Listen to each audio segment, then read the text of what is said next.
नमस्कार दोस्तों, पाथफाइंडर में आप सभी का स्वागत है। मेरा नाम है डॉक्टर महिपाल सिंह राठौड़ और आज इस वीडियो में मैं आपके साथ चर्चा करूंगा एक नई ऐप के बारे में जो एसेंशियल कमोडिटीज की प्राइसेस को मॉनिटर करती है। अब ये एसेंशियल कमोडिटी प्राइसेस क्यों मॉनिटर करी जाती है? क्योंकि इससे हमारे सूचकांक आते हैं। कौन से वाले? उपभोक्ता सूचकांक सीपीआई, वो इससे मॉनिटर करने के बाद बनाया जाता है। तो इसी मॉनिटरिंग को बेहतर बनाने के लिए ये ऐप लाई गई है। तो देखो, ऐप लाई गई है ये ज़्यादा इंपॉर्टेंट नहीं है, लेकिन ये प्राइसेस कैसे बनाई मॉनिटर करी जाती हैं और किस तरह से ये इंडाइसेस बनते हैं ये जानना आपके लिए ज़रूरी है।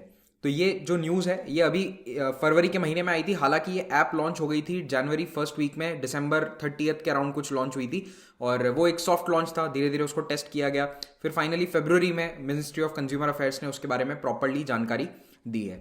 अब यूपीएससी 2020 के प्रीलिम्स में इसी से संबंधित एक क्वेश्चन भी था। वैसे सीपीआई एक स्टैटिक पोर्शन का पार्ट है और सदाबहार इससे क्वेश्चन पूछे जाते हैं। तो आपके लिए ये क्वेश्चन है यूपीएससी वाला, आपको इसको सॉल्व करना है। इसको आराम से पढ़ो और इसका जवाब आपको मिलेगा लेक्चर के अंत में। ऑप्शन टाइप करके कमेंट में ज़रूर जवाब दें ताकि मुझे पता चलेगा कि आप लोग क्वेश्चन को अटेम्प्ट कर भी रहे हैं या नहीं। अगर आप लोग अटेम्प्ट करें तो मैं क्वेश्चंस रखूं, नहीं तो मैं क्वेश्चंस नहीं रखूंगा। तो आगे बढ़ने से पहले आपको बताना चाहता हूं कि अनअकैडमी प्लेटफॉर्म पर आप यूपीएससी एग्जाम की तैयारी कर सकते हैं भारत के बेस्ट एजुकेटर्स के द्वारा। यहाँ पे आपको ढेरों लाइव फ्री क्लासेस देखने को मिलेंगी। यहाँ पर आपको कोई पेमेंट नहीं करना है। अगर आपको ये स्पेशल या लाइव फ्री क्लासेस देखनी है, all you have to do is register on the platform. और रजिस्ट्रेशन करते वक्त आपसे एक कोड मांगा जाएगा, तो आपको कोड टाइप करना है मेरा नाम, दैट इज महिपाल। तो महिपाल कोड टाइप करते ही आपके लिए प्लेटफॉर्म पर कई फीचर्स अनलॉक हो जाएंगे। आपको उसके बाद कोई पेमेंट करने की आवश्यकता नहीं है। हाँ, अगर आप सब्सक्रिप्शन परचेस करते हैं तो उसमें आपको क्या मिलेगा? तो आपको यहाँ पर प्लस या फिर आइकॉनिक, इन दोनों में से कोई एक कोर्स का सब्सक्रिप्शन परचेस करना है और इन कोर्सेज में आपको मिलेंगी लाइव क्लासेस बेस्ट एजुकेटर्स के द्वारा इन अ वेरी स्ट्रक्चर्ड फॉर्मेट। और यहाँ पर बैचेस बनाए जाते हैं। बैचेस चलते हैं 1 साल के लिए, 2 साल के लिए फॉर यूपीएससी 2021, 22, इवन 23। तो आपको यहाँ पर अगर 1 साल का सब्सक्रिप्शन परचेस करना है तो आपको ये प्राइस नहीं देनी है। आपको मेरा डिस्काउंट कोड यूज करना है, दैट इज महिपाल। मेरा नाम आपको टाइप करना है और आपको उसके बाद तुरंत 10% डिस्काउंट मिल जाएगा। तो आपको ये प्राइसेस पे करनी है। प्लस में आपको क्लासेस मिलेंगी, आइकॉनिक में क्लासेस प्लस एक मेंटोर मिलेगा जो आपको जीएस मेंस आंसर राइटिंग की प्रैक्टिस करवाएंगे। साथ ही साथ आपके अगर कोई तैयारी संबंधित डाउट है तो उनको तुरंत सॉल्व करेंगे। तो वहां पर आपको एक पर्सनल कनेक्ट मिल जाएगा, क्योंकि देखिए हम पढ़ाते हैं, हम टीचर्स हैं, लेकिन हम सभी के डाउट्स को सॉल्व नहीं कर सकते। तो ये मेंटोर्स उस गैप को फिल करते हैं। तो ये आइकॉनिक कोर्स जो है इसमें भी आपको ये प्राइसेस पे नहीं करनी है। Use the coupon code Mahipal and get 10% discount. अगर ऑप्शनल की तैयारी कर रहे हो तो उसके लिए भी अनअकैडमी प्लेटफॉर्म पर आपको बहुत सारे ऑप्शनल सब्जेक्ट्स के कोर्सेज यहाँ पर अवेलेबल होंगे। Again, don't pay these prices, use the coupon code and get 10% flat discount. IAS के अलावा आप SSC, bank, railway, state PCS, IIT, GATE, इन कोर्सेज की भी तैयारी कर रहे हैं, इन एग्जाम्स की तैयारी कर रहे हैं, तो आपको इनके सब्सक्रिप्शन अनअकैडमी प्लेटफॉर्म पर इन प्राइसेस पर मिलेंगे अगर आप ये वाला कूपन कोड मेरा नाम महिपाल यूज करते हैं।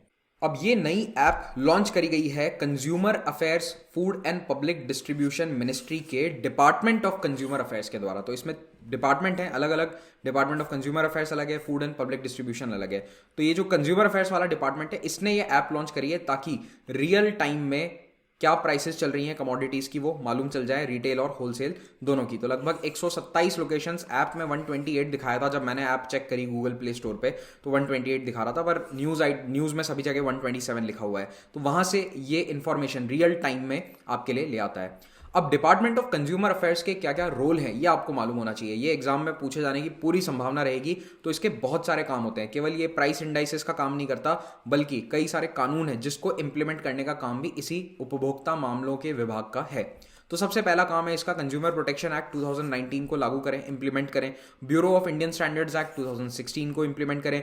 Implementation of the standards of weight and measures, the legal metrology act 2009। Regulation of packaged commodities, तो जितना भी हम पैकेज्ड सामान खरीदते हैं किरानों की दुकान से, मॉल से या जहां से भी, बिग बाजार से, वो सबको रेगुलेट करना, उनके पैकेज पर सही जानकारी आ रही है नहीं आ रही है, ये सब भी इसी उपभोक्ता मामलों के विभाग का काम है। एसेंशियल कमोडिटीज एक्ट 1955 के तहत अगर कोई पर्टिकुलर सामान किसी एक मंत्रालय के अधीन नहीं गया हुआ है, यानी कि कहीं पर लिखा हुआ नहीं है कि ये इस पर्टिकुलर मंत्रालय के द्वारा देखा जाएगा, तो फिर वो ऑटोमेटिकली बाय डिफॉल्ट वो चीज़ इस मंत्रालय के पास आ जाती है, कंज्यूमर अफेयर्स के पास। फिर उसके बाद prevention of black marketing and maintenance of supply of essential commodities act 1980, इसके भी कुछ प्रावधानों को यही लोग देखते हैं। Monitoring of prices and availability of essential commodities, तो इस काम के लिए ये लेटेस्ट ऐप बनाई गई है कि जो भी ज़रूरी खाद्य सामग्री है उसको सही तरीके से सही प्राइस पर वो आती रहे। और प्राइसेस देखते क्यों हैं? क्योंकि अगर प्राइसेस हाई या लो होती हैं तो सरकार पॉलिसी लेवल पर इंटरवीन करती है।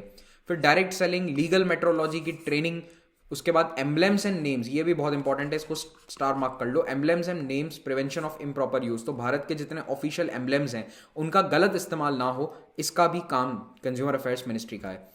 उसके अलावा क्वालिटी कंट्रोल ऑफ बायोफ्यूल्स, ये भी इनको दे दिया गया है बायोफ्यूल्स का। By the way biofuels policy भी है, वो एक अलग टॉपिक है, कभी उसको भी डिस्कस करेंगे। कंज्यूमर कोऑपरेटिव्स और नेशनल टेस्ट हाउस, तो ये सारे काम, बहुत सारे काम है कंज्यूमर अफेयर्स मिनिस्ट्री के डिपार्टमेंट के पास में। अब आते हैं हम प्राइसेस पर। तो प्राइसेस कौन और कैसे कैलकुलेट करता है, कौन करता है, ये बहुत इंपॉर्टेंट है। तो देखो, ministry of statistics and programme implementation नाम का एक मंत्रालय है, उसमें दो हिस्से हैं, ये कंज्यूमर अफेयर्स वाला नहीं है, ठीक है, ये अलग मंत्रालय है। तो इस मंत्रालय में स्टैटिस्टिक्स विंग्स है और प्रोग्राम इंप्लीमेंटेशन विंग है। स्टैटिस्टिक्स विंग्स में आता है नेशनल स्टैटिस्टिक्स ऑफिस और उसका national sample survey office NSSO, और एक होता है CSO, सेंट्रल स्टैटिस्टिक्स ऑफिस। ये दो इसके विभाजन आप कह सकते हैं। और प्रोग्राम इंप्लीमेंटेशन विंग में आता है infrastructure and project monitoring. MP lads भी इनके पास है, ये भी काफ़ी इंपॉर्टेंट है। MP लैड्स योजना क्या होती है मैं आपको किसी दिन बताऊंगा। Member of parliament local area development scheme, 20 point programme, ये भी इसको लागू करते हैं 20 सूत्री कार्यक्रम को। बेसिकली आपको ये याद रखना है कि MOSPI, ministry of statistics and programme implementation के तहत जो ये CSO का ऑफिस है ना, ये बहुत इंपॉर्टेंट है। ये CSO का जो ऑफिस है ये हर राज्य का राज्यवार और all India consumer price index release करता है। हर राज्य का अलग CPI होता है और हर नेशनल लेवल का भी अलग होता है, और ये दोनों CSO के द्वारा जारी किए जाते हैं। अब CSO 3 स्तर पर ये जानकारी देता है, रूरल, अर्बन और कंबाइंड, रूरल प्लस अर्बन, ठीक है। तो पहले प्राइस का जो बेस ईयर था वो 2010 था, वो 2015 हो चुका है, तो ये जानकारी तो अब खैर पुरानी हो गई है। Consumer index, consumer price index urban जो है, नाम से आपको पता चल रहा है कि वो अर्बन एरियाज से डेटा कलेक्ट करता है। तो प्राइस डेटा कलेक्शन 1078 कोटेशंस आते हैं उसके, 1078 अलग अलग कोटेशंस आते हैं प्रोडक्ट्स के, और नॉट प्रोडक्ट्स, कमोडिटीज़ के, और 310 शहरों से, टाउन से ये डेटा कलेक्ट होता है। फिर उसके बाद है रूरल रिटेल प्राइस कलेक्शन। अब ये इंपॉर्टेंट है, रूरल वाला जो है ना, ये कौन करता है? NSSO करता है, ठीक है। इसका जो डेटा है वो रूरल रिटेल प्राइसेस का, वो फील्ड ऑपरेशंस डिवीजन जो NSSO का हिस्सा है वहां से आता है, और ये कंज्यूमर प्राइस इंडेक्स बनाते हैं एग्रीकल्चरल लेबर और रूरल लेबर्स के लिए on behalf of the labour bureau, ministry of labour and employment. अब आप देख रहे हो यहाँ पर 3 मंत्रालय शामिल हो चुके हैं अभी तक, ये तीसरा मंत्रालय है जिसकी मैंने चर्चा करी है इस वीडियो में। Ministry of labour and employment के तहत लेबर ब्यूरो, लेबर ब्यूरो के लिए ये वाला डेटा कौन बनाता है, ये वाला डेटा कौन इकट्ठा करता है? NSSO, ठीक है। और अल्टीमेटली जो CPI एग्रीकल्चरल लेबर या रूरल लेबरर्स का निकलता है वो लेबर ब्यूरो निकालता है। तो ये लेबर ब्यूरो कंपाइल और पब्लिश करता है CPI एग्रीकल्चरल लेबर, इसको CPI AL भी कहते हैं कई बार। तो ये पॉइंट आपको याद रखना है। इन्होंने एक बास्केट बना रखा है। बास्केट का क्या मतलब है कि मान लो किसी घर परिवार को एक सस्टेन करने के लिए, नॉर्मली रहने खाने पीने के लिए 260 तरह की वस्तुओं की आवश्यकता होगी, तो 260 कमोडिटीज जो हैं इनको 1986 में डिसाइड किया गया था, और इनके प्राइसेस को ये लोग मॉनिटर करते रहते हैं, देखते रहते हैं कि इनके प्राइसेस का क्या पैटर्न चल रहा है। और इसके लिए इन्होंने 603 गांवों को फिक्स कर रखा है। इन गांवों में कुछ पर्टिकुलर मार्केट्स हैं, और ये जो गांव है ये देश के सभी राज्य और यूनियन टेरिटरीज में नहीं फैले हुए हैं। अभी तक 26 स्टेट्स और यूनियन टेरिटरीज हैं जहां से ये 603 गांवों से डेटा इकट्ठा किया जाता है हर महीने में एक बार, ठीक है। RPC का जो बुलेटिन है वो कहा जाता है prices and wages in rural India, और हर क्वार्टर ये हर 3 महीने पे पब्लिश किया जाता है। तो याद रखना कि ये जो प्राइस डेटा है वो केवल नेशनल लेवल के लिए आता है, लेकिन जो वेज डेटा है यानी कि कितनी तनख्वाहें हैं, वेज है, वो नेशनल और स्टेट लेवल दोनों पर आता है। हर राज्य के लिए अलग आता है, लेकिन प्राइस डेटा जो है वो केवल नेशनल लेवल के लिए प्रकाशित किया जाता है। अब आते हैं प्राइस कैलकुलेशंस पर, ministry of consumer affairs, food and public distribution के। तो ये लोग केवल 22 एसेंशियल कमोडिटीज के डेटा को मॉनिटर करते हैं। ध्यान रखना इनका अलग है, ये वाला कितना था? 260 था यहाँ पर, लेकिन कंज्यूमर अफेयर्स जो है वो 22 एसेंशियल कमोडिटीज देखता है। ये बिल्कुल एसेंशियल जो खाने पीने की वस्तुएं हैं उनको देखता है, जैसे कि चावल है, गेहूं है, आटा, दालें, चाय, नमक, इन चीज़ों के प्राइसेस को ये मॉनिटर करते हैं। इनकी डेली रिपोर्ट होती है रिटेल और होलसेल प्राइसेस की 127 रिपोर्टिंग सेंटर से, और ये रिपोर्टिंग सेंटर कहाँ पर स्थित हैं? State food and civil supplies department, जो देश के हर राज्य में फैले हुए हैं, ठीक है। इनकी जो प्राइसेस हैं और इनके जो प्राइस ट्रेंड्स हैं उनको एनालाइज किया जाता है और फिर ये डिसाइड किया जाता है केंद्र सरकार के स्तर पर कि क्या हमें मार्केट में इंटरवीन करना चाहिए। अगर प्राइसेस बहुत ज़्यादा हैं तो फिर अगर कहीं एक्सेस स्टॉक है तो उसको रिलीज़ किया जाए, एक्सपोर्ट इंपोर्ट पॉलिसी में कुछ चेंज करना है या नहीं। अगर पता चलता है कि सब कुछ एक्सपोर्ट हो रहा है, देश में कुछ नहीं है, मान लो कि अनाज बहुत ज़्यादा एक्सपोर्ट हो रहा है, तो फिर सरकार एक्सपोर्ट पर कुछ रिस्ट्रिक्शन लगा देती है कुछ समय के लिए, 1-2 महीने के लिए या कुछ हफ्तों के लिए। तो इस तरह के पॉलिसी लेवल इंटरवेंशंस इन डेटा के बेसिस पर तय किए जाते हैं। अब जो ये मोबाइल ऐप आई है इसका फ़ायदा क्या है, देखो पहले तो ये जान लो इस ऐप का नाम क्या है। PMS, price monitoring system, department of consumer affairs के द्वारा ये ऐप जारी करी गई है और काफ़ी सरप्राइजिंगली इसके केवल 500 डाउनलोड हैं। तो कोई बात नहीं, आजकल धीरे धीरे बढ़ जाएंगे, 1-2 महीने ही हुए हैं। तो ये जो डेटा है इसके अंदर किस तरह से आता है, देखो इसमें जोन वाइज यहाँ पर आपको सारे जगहों के नाम मिल जाएंगे, यहाँ पर सारी टेलीफोन नंबर्स भी दिए हुए हैं कि ये कौन डेटा कलेक्ट करता है, ऑफिसर कौन है। तो इन सभी जोन में जो पर्टिकुलर मार्केट्स हैं वहाँ से डेटा देखा जा सकता है, ठीक है। तो इस मोबाइल ऐप में एक फ़ायदा क्या होगा कि जियो टैगिंग होगी। मेनली ये देखो जो लोग हैं जो काम करते हैं उनके लिए काम की ऐप है, जो ये डेटा मॉनिटरिंग का काम करते हैं विभाग में उनके लिए काम का है, क्योंकि वो जियो टैग करेंगे कि जैसे अब वो मार्केट में गए और वहाँ जाकर वो उसका फोटो खींचकर बताएंगे कि ये प्राइस है इसका, हम यहाँ पर खड़े हैं इस मार्केट में, इस कमोडिटी का ये प्राइस है। पहले क्या होता था, एक लूप होल था कि स्टैटिक डेटा ऑफिस में कंप्यूटर से अपडेट किया जा सकता था, वो अब इस मोबाइल ऐप में पॉसिबल नहीं है। तो ये इसके अंदर एक अच्छा अपडेट है। प्राइस रिपोर्टिंग सेंटर जो है वो मार्केट जाता है और नेम्स और एड्रेस भी डालता है उन दुकानों के जहाँ से ये प्राइसेस लिए जा रहे हैं डेली, ओके। अब ये जो प्राइसेस हैं ये कलेक्ट किए जाते हैं 3 तरह के मार्केट से, high income market, middle income market और लो इनकम मार्केट। इन तीनों का एवरेज निकालकर रिपोर्ट किया जाता है और ये एवरेज निकालने का काम इस ऐप में इनबिल्ट डाल दिया गया है। तो अब ये कैलकुलेशंस व्यक्तिगत तौर पर करने की जरूरत नहीं है किसी भी ऑफिसर को, अब वो डायरेक्टली ऐप के द्वारा ये कैलकुलेशन हो जाती है जिससे कि कोई ह्यूमन एरर नहीं होता।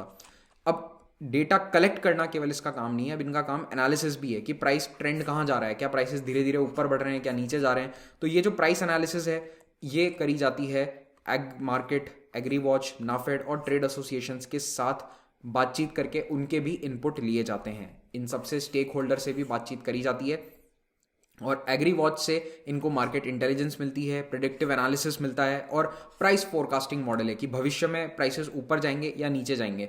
तो ये सारी सुविधाएं इनको कैसे मिलती है, क्योंकि ये एग्री वॉच का इस्तेमाल करते हैं। डिपार्टमेंट ऑफ कंज्यूमर अफेयर्स जो है इसने फाइनेंस मिनिस्ट्री के डिपार्टमेंट ऑफ इकोनॉमिक अफेयर्स से मदद मांगी है कि आप हमको एशियन डेवलपमेंट बैंक के तहत जो केयर्स प्रोग्राम चल रहा है वहां से टेक्निकल असिस्टेंस दे दो इस ऐप के लिए।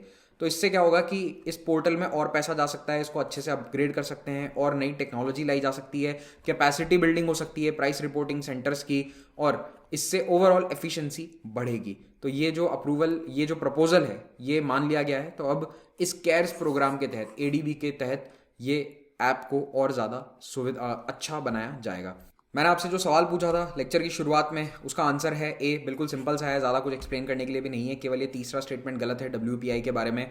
और इसी के साथ ये लेक्चर हम समाप्त करते हैं। Thank you very much for watching this. Do subscribe to the channel अगर आपने अभी तक नहीं किया है।